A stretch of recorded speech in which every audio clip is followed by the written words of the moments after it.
Okay, so you figured out where in your yard you want your vegetable garden to be. What exactly do you do next to prepare the soil? I'm going to assume you took my previous advice and you got yourself some great bagged amendment to add to your soil, or look to your local farm animals or stable to help you out in that regard.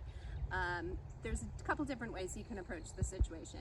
You can dig into your soil, lay the amendment on top, and then dig it through again, and lots of people like to do that, and that's a great way to approach it. Don't let anyone convince you that that's not a good way to go.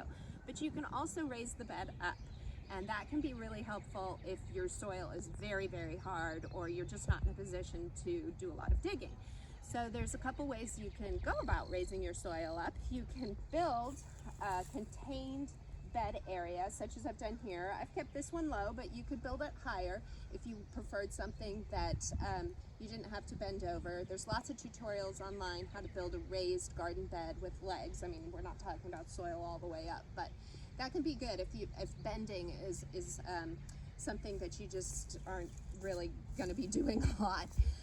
Or you can keep the sides completely naked like I have here on these peanuts. You don't have to build a structure to contain your raised garden bed. This works great. Another way to go about it is, this does take a little digging. I kind of refer to this as the hills and troughs method. By the way, you don't have to stay on the path. This is an all-access video. Here we have the hills and troughs, and I've dug down here to collect some of the soil, and then added the amendment and created these hills where I've planted the vegetables on top of. I really like this in the southern gardens because where there's a lot of humidity, it creates airflow, and that can be really helpful for vegetables.